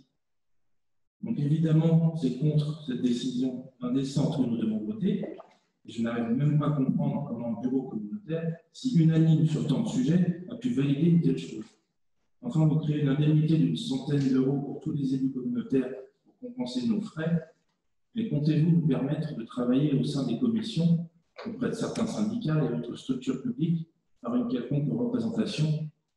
Car il s'agit de toucher une indemnité d'élu. S'il s'agit de toucher une indemnité d'élu simplement pour siéger à un conseil, une fois tous les 2 mois, merci. Voilà. D'autres interventions sur ce sujet? Patrick Roulet. Patrick Roulet et ensuite Mireille. Voilà. Patrick Roulet et ensuite Mireille. Non, je rejoins effectivement les questions de Michael. Après, moi, je le dis par rapport à ce sujet-là, attention. Encore une fois, on revient sur vraiment le sujet de l'après-midi, la citoyenneté, le rôle de l'élu, les horaires, les commissions. On sait bien ce qui se dit, notamment sur les élus, et qui est un cumul de fonctions. Moi, je pense qu'en soi, ce n'est pas forcément négatif. Hein. La maire devienne président d'une agglo. Par contre, attention au cumul des indemnités. Effectivement, ce n'est peut-être pas forcément non plus la bonne période. Et ce qu'il pourrait y avoir proposition sur une certaine transparence. c'est ce qui existe au niveau de l'État. Hein. Il y a la haute autorité de la transparence. Je pense que au niveau local, ça peut être intéressant, voilà, pour aussi désacraliser et éviter des préjugés sur ce sujet-là. Voilà, merci beaucoup. C'est très transparent. Il y a une image. Bon, moi, ce que je voudrais dire, sans démagogie aucune, j'ai fait plusieurs mandats. Hein. Je trouve normal que les élus touchent quelque chose. C'est contraint. On va dire deux voitures, on s'y rend, on travaille jusqu'à 2 heures du matin, on a des choses toutes les semaines. Moi, dans la vie, il y a que les oiseaux, quand ils chantent, ils ne demandent rien. Nous, moi, je trouve normal. En plus, là, ce n'est pas une montant total qui est mis. C'est vraiment une part qui est. Regardez, ça tombe à 40%. C'est vraiment pas. Là, moi, je ne comprends pas, moi. Si effectivement, c'est 17,54, on pourrait dire ce n'est pas le cas. Ce n'est pas le cas. Bon. Moi, je trouve normal. Sinon, c'est de la démagogie pure. Il n'y a pas de raison que les élus travaillent pour rien. On trouve non, regardez, on est là. Bon. Et des fois, ça commence à 19h, il y a 45 ans, on finit extrêmement tard, on rentre extrêmement tard. Le lendemain, si on fait partie de commission ou autre, on y est. Donc, il faut quand même se mettre dans la peau de l'élu. C'est moi, je dis, les oiseaux qui chantent pour rien. Moi, je trouve tout à fait normal, et ça s'explique fort bien à tous nos habitants. Sinon, c'est pas moi à la ferrière, mon élu, je n'ai même pas fait le maximum, je l'ai partagé et tout le monde a. Et on ne peut rien être là, c'est pas vrai. Alors, il y a plusieurs demandes de prise de parole. Voilà, Laurent Simon, je suis Marc. Merci, effectivement, c'est un sujet qui fait toujours débat. On peut parler de démagogie. Moi, je dirais que le premier euro est de trop pour un élu qui ne travaille pas. Mais celui qui s'investit vraiment, et ici, je ne connais que des gens qui s'investissent vraiment. Quand on regarde le montant des indemnités, je peux vous dire que c'est vraiment pas volé. Quand on regarde le rapport par rapport au budget de la communauté d'agglomération, ça reste presque anecdotique. C'est effectivement des sommes qui peuvent paraître importantes, mais quand on s'investit vraiment et qu'on compte nos heures, et je pense que personne ne les compte vraiment ici, les indemnités restent que des compensations sur finalement les revenus qui pourraient être les nôtres si on travaillait dans le privé, comme beaucoup. Voilà. Moi, je dis le premier euro est de trop si on ne travaille pas. Et ici, il n'y a personne qui ne travaille pas, même pas le président, hein, je crois. Laurent Delpech et Marc.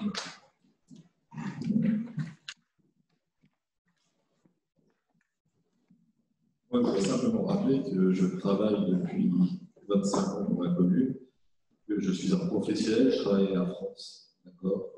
J'ai droit à 400 heures de représentation, je n'ai pas une heure qui est payée. Donc moi, c'est simple. Moi, je demande à ce moment-là que mes indemnités soient au tarif à France, pour le temps que je passe. Et là, ça ne va pas passer là. Voilà. Donc, ça fait 25 ans qu'on a travaillé d'une certaine manière. On y a passé des heures au carré. D'ailleurs, si on a cette durée, c'est que certainement on a dû faire un boulot. Et là, il y a un moment, voilà, moi, je n'ai pas honte de prendre ça.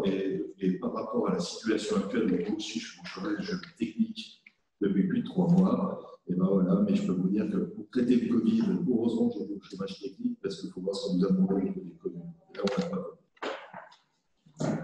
Merci, Laurent. Marc Pinotto.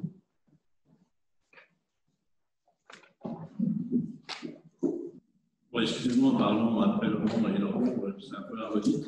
Mais voilà, ce que je veux dire, c'est que tout à l'heure, on nous parlait de gens qui vont chercher leurs enfants à 16h30. Je veux dire, on est beaucoup salariés. Et aujourd'hui, on a un manque à gagner quand on vient dans le monde, quand on est. Tout à l'heure, il y a des oiseaux qui chantent pour rien. Moi, je dirais qu'il y a le soleil qui s'aime gratuitement. Et donc, aujourd'hui, on ne doit pas avoir honte de ces indemnités. Et en tout cas, pour les conseillers communautaires, je pense qu'il y a un vrai travail à faire aussi au sein des commissions, et c'est tout à fait justifié. Voilà, et en tout cas, on n'a pas à avoir honte de ça, et comme disait Laurent Delpech, je pense que pendant 3 mois, on a largement fait plus de nos heures, et l'autre jour, il y a des citoyens qui me disaient, vous avez donné une prime aux élus, c'est vous, pardon, vous avez donné une prime aux agents, merci, pas aux élus, et c'est vous qui arrivez à avoir une prime. On n'a pas pris de prime, en tout cas, moi, je n'ai pas honte de gagner. Merci Marc. Pour conclure, il n'y a pas de question. Merci de la parole. Je ne vais pas polémiquer ou répondre. David, il faut rémunérer les élus. Aujourd'hui, c'est vraiment une rémunération, c'est une indemnité comme c'était avant, il ne faut pas l'oublier parce qu'on nous retient. D'ailleurs, on passe au autre, etc. Mais je voulais juste répondre quand même à quelque chose qui me paraît essentiel. À partir du moment où on prend l'acte d'engagement d'être un élu de la République, un élu local, je pense qu'il faut aussi accepter les contraintes de l'élu local. C'est-à-dire le temps que l'on passe, évidemment, c'est important, c'est une vie de famille qui est parfois un peu négligée, c'est vraiment du temps que pour les autres.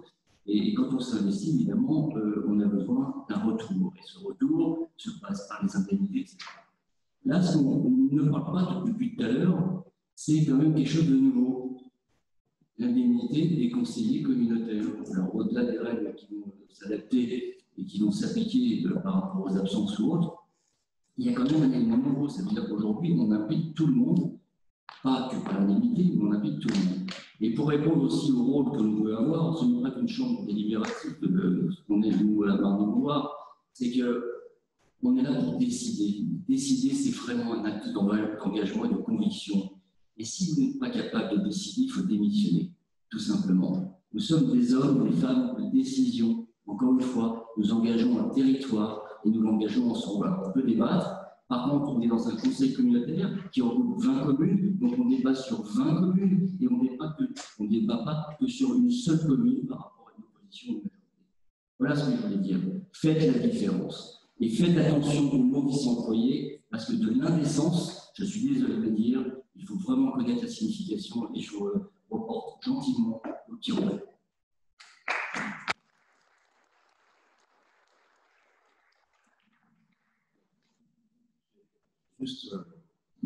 Juste préciser mes propos. Je n'ai pas dit que les élus ne méritaient pas d'indemnité. Je dis juste qu'en ce moment-là, actuellement, tout de suite, passent les indemnités de 2300 à 3008 au président, de 1000 à 1750 et de 800 à 1439. Donc maintenant, la question n'est pas est-ce qu'on mérite ou pas les indemnités, est-ce que quel qu'il soit, que ce soit président, vice-président et autres, méritent une indemnité. La question c'est maintenant, à l'heure actuelle, par rapport à la population, justifier une augmentation de 65, 70, c'est ça qui est pour moi l'augmentation. Là, tout de suite, en ce moment. Vous faites dire ce que vous voulez au projet, en fait.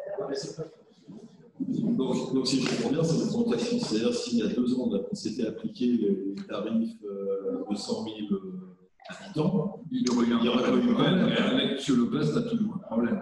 Non, mais c'est ça. Donc, il y a 2 ans, enfin, on aurait eu il y a 2 ans les indemnités de l'Interco, enfin, de la loi à 100 000 habitants. Et là, parce que, effectivement, c'est pas.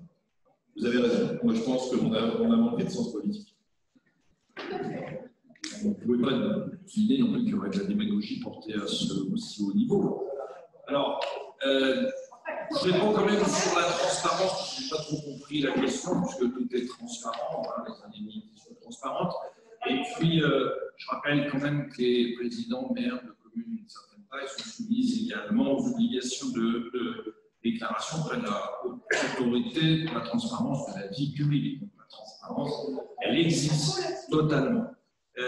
Et puis, moi, je pense qu'il s'agit d'argent public et qu'il est plus que décent, il est raisonnable de ne prendre que la moitié, à peu près, d'une enveloppe, parce que c'est d'argent public et je crois que M. Lopez, il est aussi payé par l'argent public puisqu'il est fonctionnaire. Je voudrais demander, lui, quel effort il fait sur le salaire qu'il peut toucher, s'il accepte de diminuer ses revenus.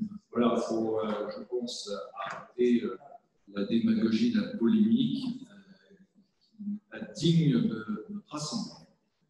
Et bien, je vous propose de passer au vote. Le vote est ouvert.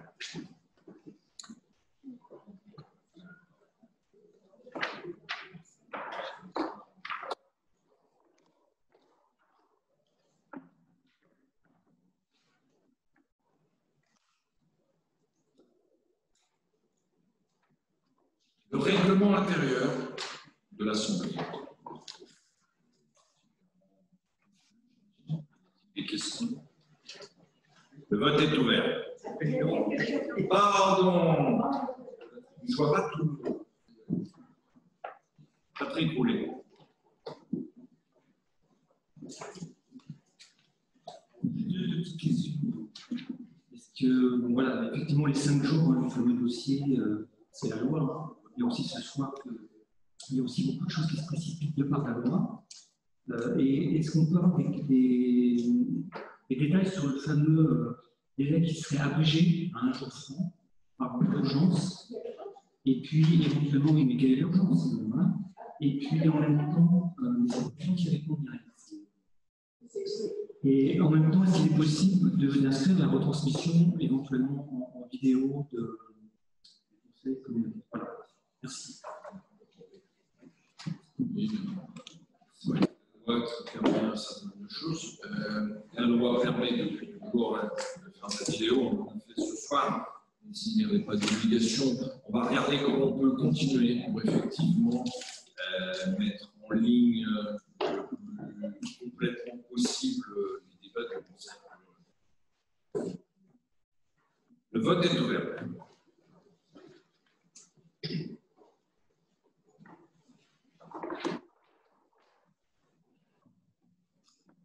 Je vous remercie. Alors, j'ai autorisé à avancer le point numéro 38, ce qui me paraissait cohérent avec tout ce dont on vient de parler. C'est une motion qui nous est proposée,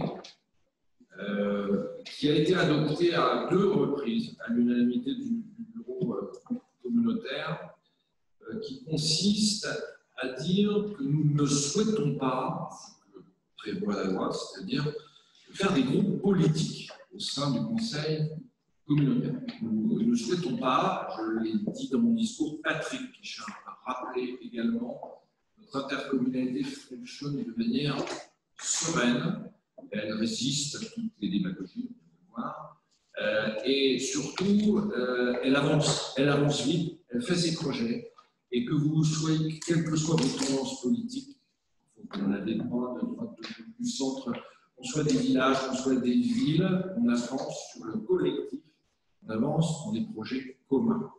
Et jamais, il n'y a eu de notion politique dans les décisions, c'est seul l'intérêt général.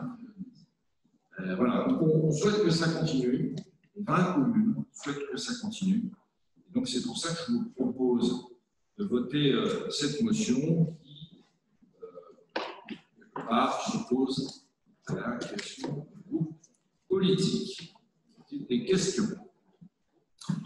Patrick Roulet est particulièrement fort ce soir. Ce soir, bien bientôt.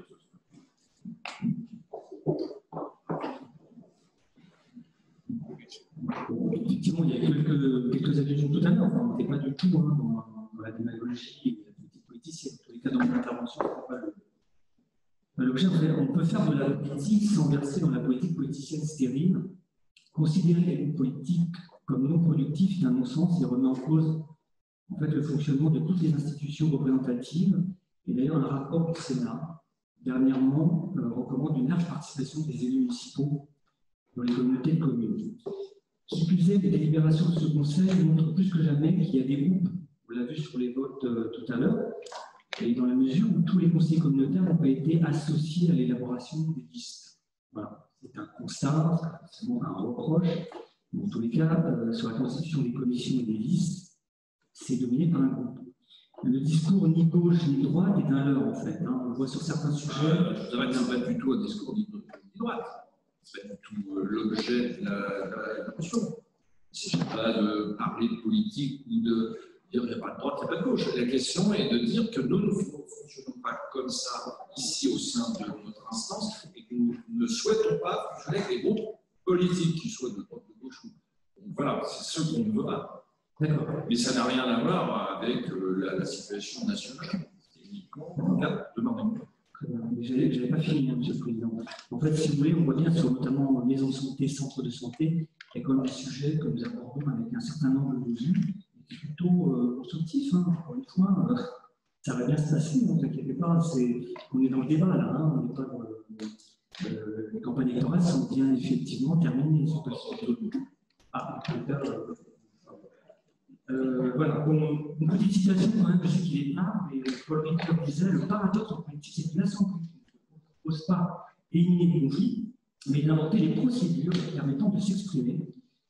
C'est vrai que c'est toujours intéressant le débat, parce que ça permet d'échanger, et on voit bien d'ailleurs que cet après-midi, il y a un goût particulier, hein, on l'a vu sur l'horaire, sur l'ordre du jour conséquent, et puis 72 pages en 5 jours au niveau du dossier. Alors encore une fois, c'est la loi. Hein.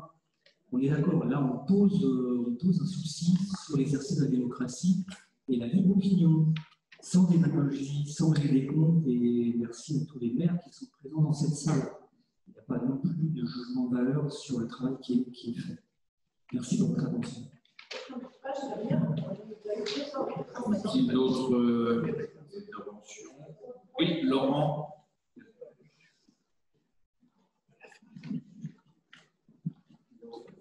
Alors, monsieur, pourquoi on tient absolument à avoir ce genre de groupe ou quoi que ce soit? Parce que voyez-vous, pendant 12 ans, on a été avec un président de l'AGLO qui s'appelait Michel Chartier, qui était profondément à gauche et beaucoup de maires autour de table. Et je peux vous dire que ça n'a posé aucun souci. Et voilà, donc c'est pour ça, et vraiment, je pense que le grand intérêt de Marne-et-Gondoire, c'est qu'on n'a jamais regardé les étiquettes politiques. Jamais. Après, vous avez d'autres élections, comme le Conseil général, où certains d'entre nous avaient pu concourir à un poste, où là, les étiquettes ressortaient, mais au sein de cette institution, jamais, je dis bien jamais, on a parlé de politique. D'accord? Après, c'est pour ça, on a un climat tout à fait serein, on ne fait pas n'importe quoi, il n'y a pas des mains qui se lèvent parce que voilà, on a une couleur, et puis c'est uniquement dans cet esprit-là, il ne faut pas aller chercher autre chose.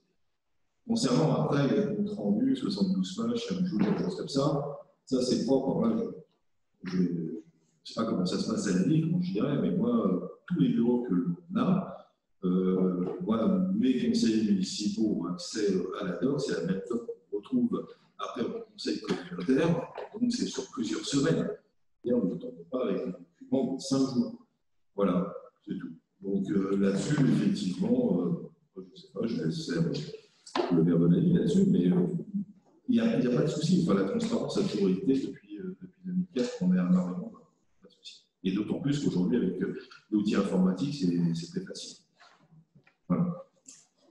Et ça permet effectivement de poser des questions en conseil communautaire au du temps auprès du président. Et voilà. Là aussi, vous verrez qu'on termine à 1h du matin. Merci Laurent. C'est d'ailleurs pour éviter qu'on termine plutôt à 3-4 heures. On a commencé à 14 heures. C'est une installation très longue. Eh bien, le vote est ouvert.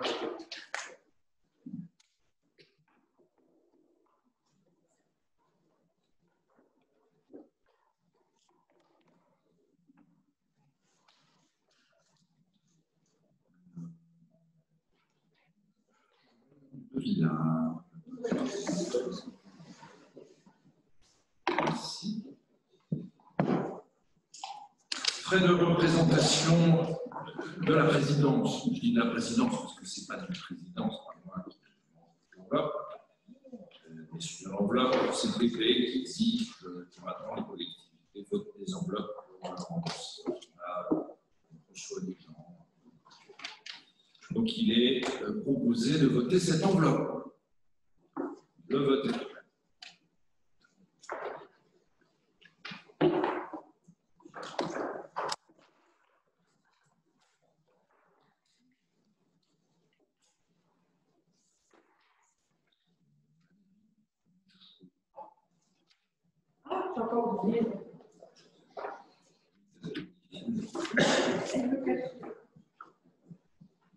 Merci.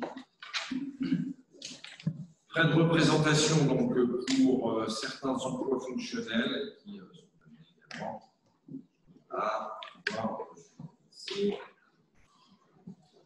Le vote est ouvert.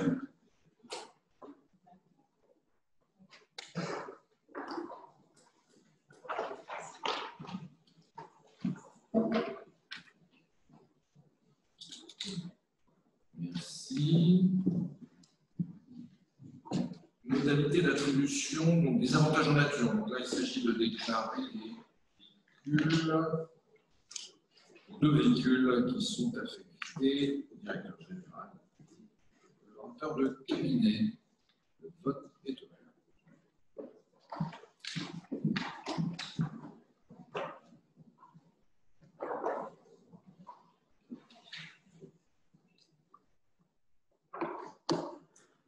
Merci.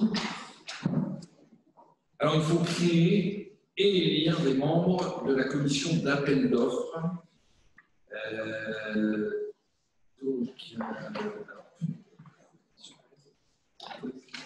Alors, on fait comme pour les conseillers. On va vous proposer une liste. Donc, je vais la mettre à l'affichage. C'est comme pour tout à l'heure. Ces listes bloquées pour éviter qu'on vote un par un et qu'on fasse quand même 5 tours. Donc, si tout le monde est d'accord, si personne ne souhaite se présenter pour faire partie de la commission de l'appel d'offres, nous pouvons la voter, enfin merder avec les appels.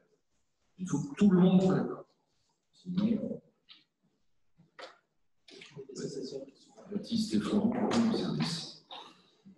Pas d'objection à ce vote bloqué. Le vote est ouvert.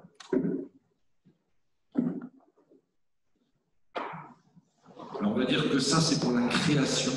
Il faut faire deux votes. Là, le vote est ouvert sur la création. Sur la création. Est-ce que vous m'informez?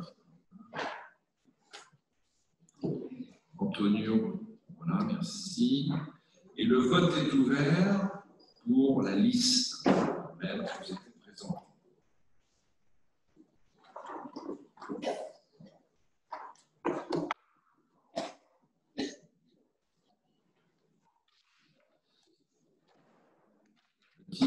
Si tu veux pas, remets la main. Merci. Donc, il y a également une commission de délégation de services publics qui se réunit très rarement dans le cadre des DSP. Là aussi, il y a une création. Donc, je vous propose de voter déjà pour la création de la commission CDSP. Le vote est ouvert pour la création.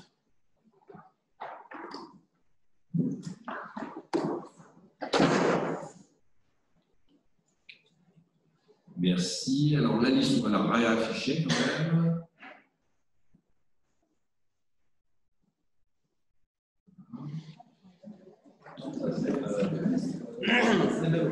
C'est la même liste. C'est la même. C'est le même. Le vote est ouvert.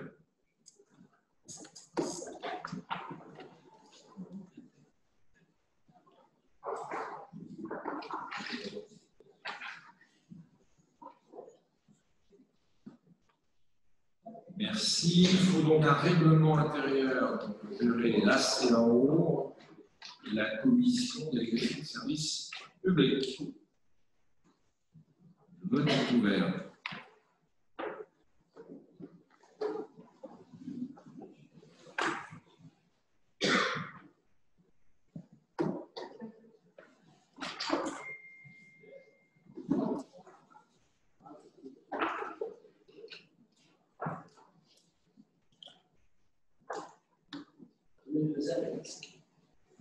Problème technique.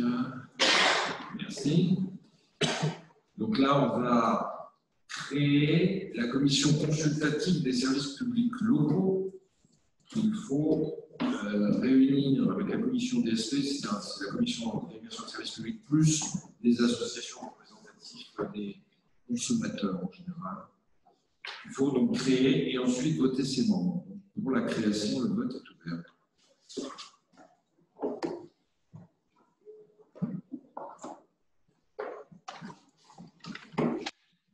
Les membres, on va quand même les afficher.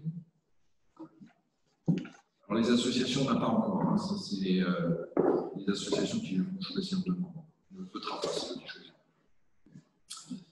Le vote est ouvert pour la liste.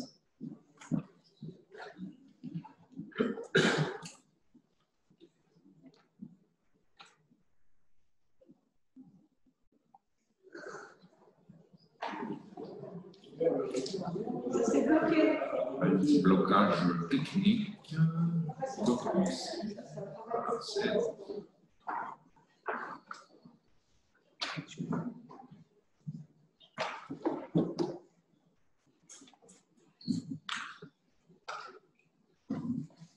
Merci. La CLECT, alors la CLECT, c'est une commission qui sert à établir le montant des transferts de charges lorsqu'il y a un transfert de compétences. Ah, pardon. C'est quoi? Accessibilité? Ah, pardon, j'ai passé le point 21. Point 21, c'est la commission accessibilité. Donc, pour sa création, le vote est ouvert.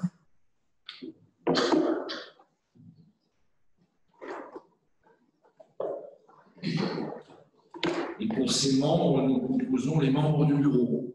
Voilà. Le vote est ouvert.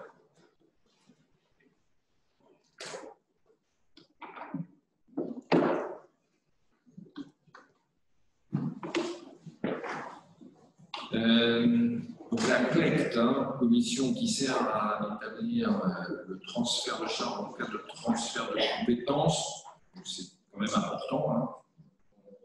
C'est une compétence, je le rappelle, donc, la charge est transférée sur l'Interco qui l'a déduit des montants transférés sur l'ancienne taxe professionnelle. Donc c'est un équilibre 1 pour 1. Et il y a cette commission qui doit statuer sur les montants de talent. Alors, on n'a pas encore choisi les membres. C'est les communes qui vont délibérer et nous donner les membres.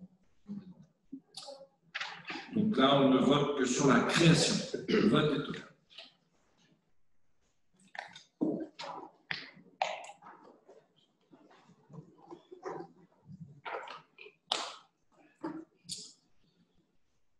Je propose au point 23 de voter pour la création donc, de la commission intercommunale des impôts directs.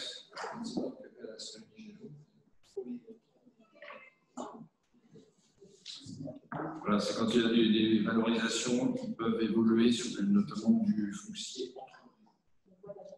Parce que nous touchons une partie du foncier. Le vote est ouvert.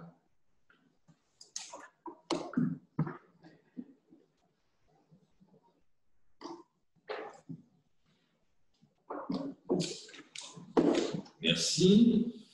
Alors, nous allons maintenant voter pour les représentants de Marly-Gondoire au sein d'un certain nombre de syndicats qu'on appelle dits techniques. Alors, on l'a dit tout à l'heure, on va parler du SIAM, du CIETREM, des syndicats d'eau et d'autres. Alors, si on applique la règle sur l'accord unanime de l'Assemblée, c'est on vote membre par membre à bulletin secret. Nous proposons de vous présenter une liste, que vous puissiez voter comme tout à l'heure. Vous êtes pour, vous êtes contre, vous abstenez. Mais il faut que tout le monde soit d'accord. On ne passe pas par le bulletin secret et que le principe de vote soit sur une liste bloquée. Vous êtes d'accord, vous n'êtes pas d'accord, vous vous abstenez. Parce que ça convient bien à tout le monde. Parce que là, on a pas mal de syndicats.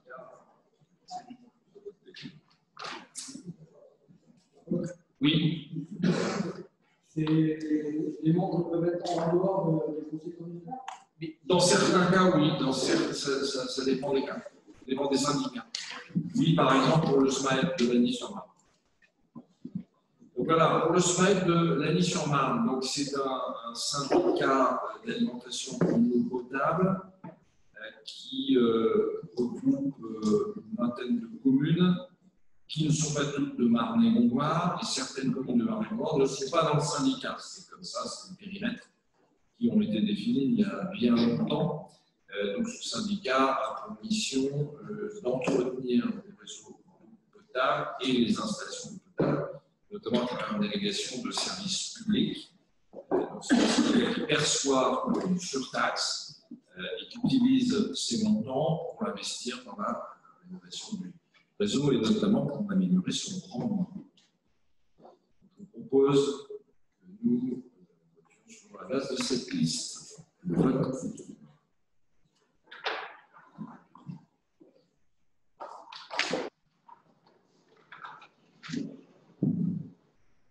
Pour le SMAEP de l'Ouest Briard, c'est la même chose. Alors, certaines communes, comme je l'ai dit, ne dépendent pas du SMAEP de Lagny, ni de Marne-et-Gondard. C'est le cas de Carré, qui est raccordé sur le SMAEP de l'Ouest Briard. Donc, il nous faut voter, déléguer des membres de l'intercommunalité. Vous avez vu? Oui.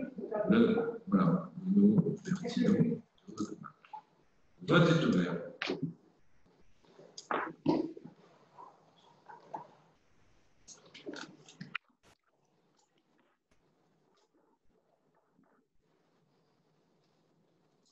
La même chose au sein d'un siège de Tremblay-Cressouilly. Alors, je sais plus, je connais c'est Jameline, voilà, excuse-moi. C'est Jameline qui est dans ce syndicat. Donc la même chose que pour les ouvrières, mais là il s'agit du siège de Tremblay-Cressouilly. Le vote est ouvert.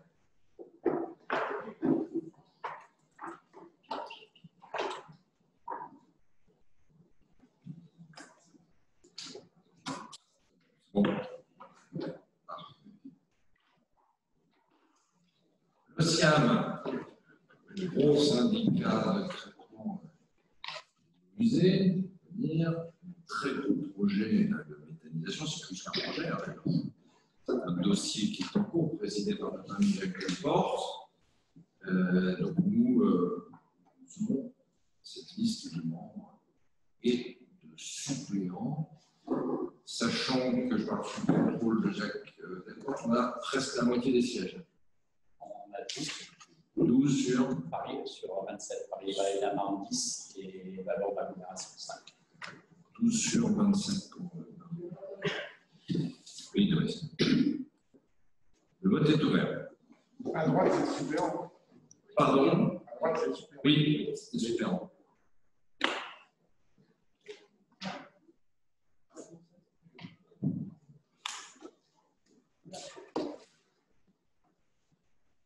La même chose au CIETREM, excepté qu'il y a plus de membres. Le CIETREM, je rappelle, c'est le traitement des ordures ménagères qui s'occupe également de la collecte, qui a aussi une partie de tri, qui a malheureusement volé donc là, nous avons 53 membres. Nous avons la moitié des sièges sur ce syndicat. Donc voilà les noms qui sont proposés. Donc là, il n'y a pas de suppléant. Hein, ce n'est pas le même principe. Ce ne sont pas les mêmes statuts. Donc, les membres titulaires, il peut y avoir des pouvoirs. Ils ne peuvent pas venir. Comment ça se fait que tu n'as pas de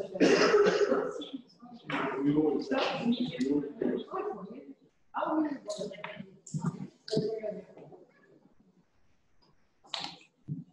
Le vote est ouvert.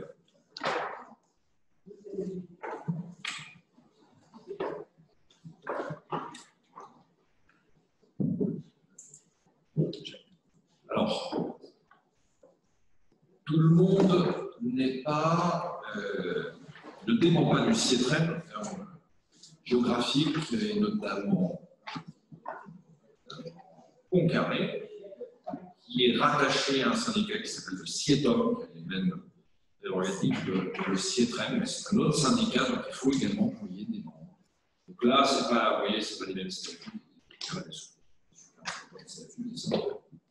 Le vote est ouvert.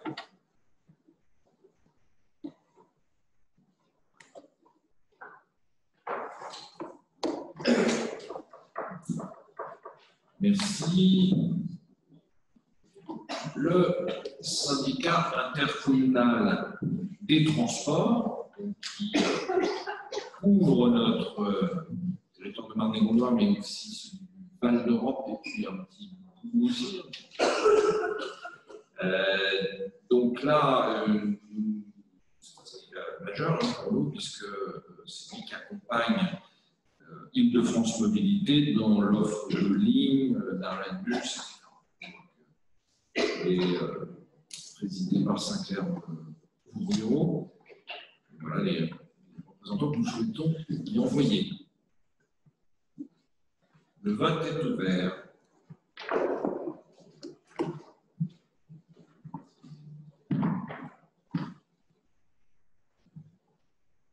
Merci. Alors, un point numéro 31, je vais l'enlever de l'ordre du jour, tout simplement. Il s'agit d'un siège, mais parce que nous sommes encore en discussion avec les communes, nous ne sommes pas prêts à désigner les représentants. On est pour voir aussi. Ça, c'est reporté.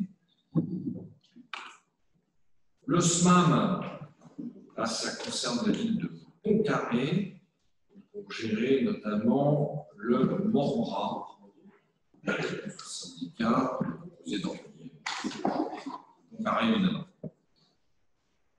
Le vote est ouvert.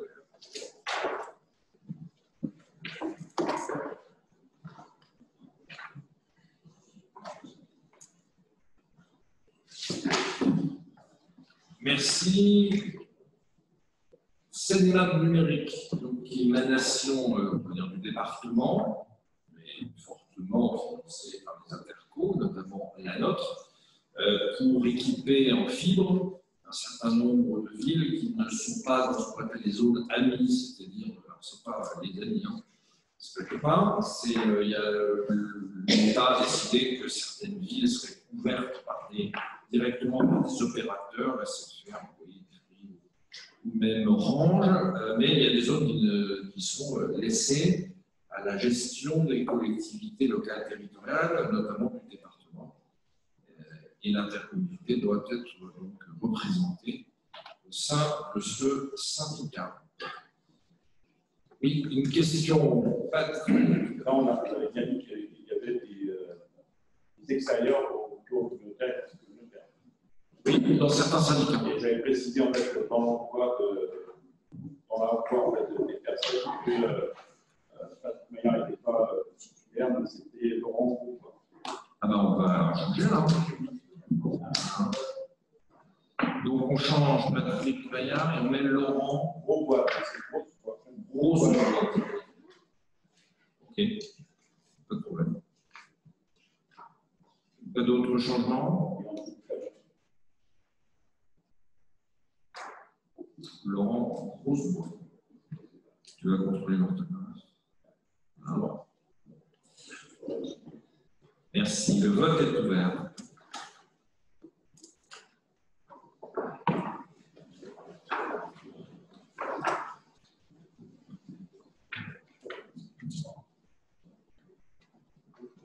Laurent, le vote à bulletin secret, non? Ça a les gens qui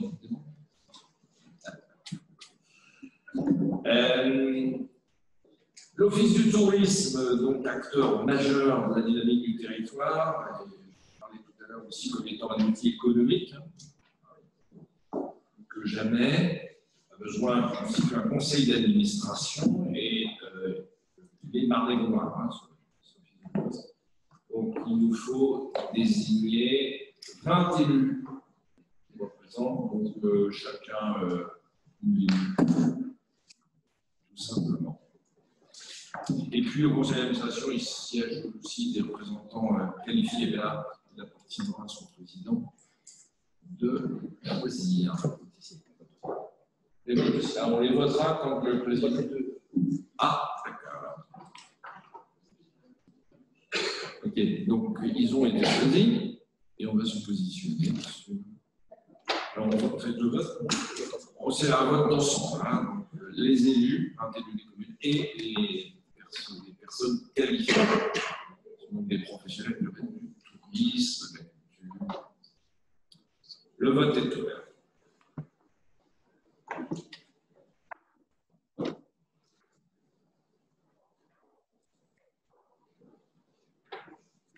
Merci.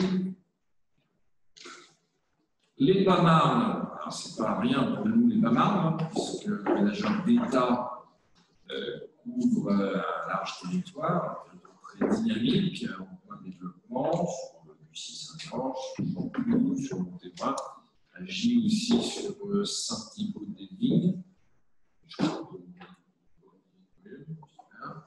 Bref, il est très important d'y être présent, dans l'administration, parce qu'il y a des enjeux très importants pour notre territoire. Je propose, si on va chez Olivier Colesso. Le vote est ouvert.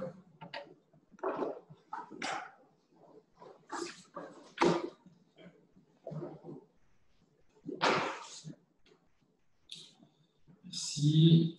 Le SDES. Alors, le SDES, c'est un syndicat d'électrification, le siège est à La Rochette, qui est issu de la fusion de tous les syndicats d'électrification de Seine-et-Marne, seul maintenant.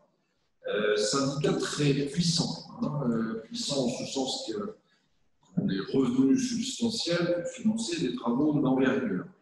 Là aussi, ils ont des développements très importants, notamment sur tout ce qui touche à l'environnement, au développement durable, des offres de services que l'intercommunalité d'ailleurs utilise.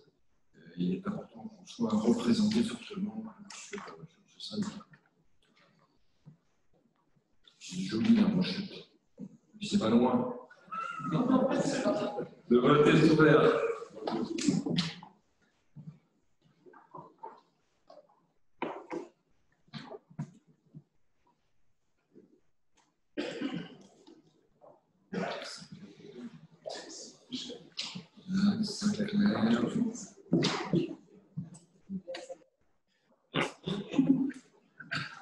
Pour les jeunes, alors moi, les Jeunes 77 est une association qui gère le foyer des jeunes travailleurs.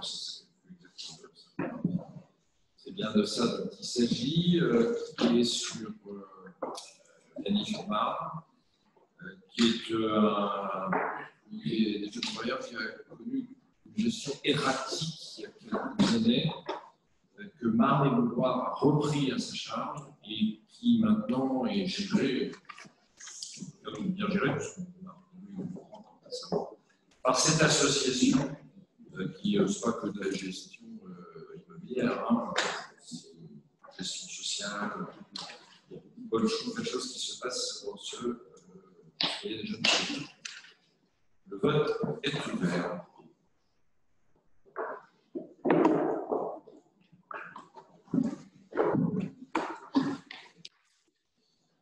Je vous remercie. Alors, les points à l'ordre du jour.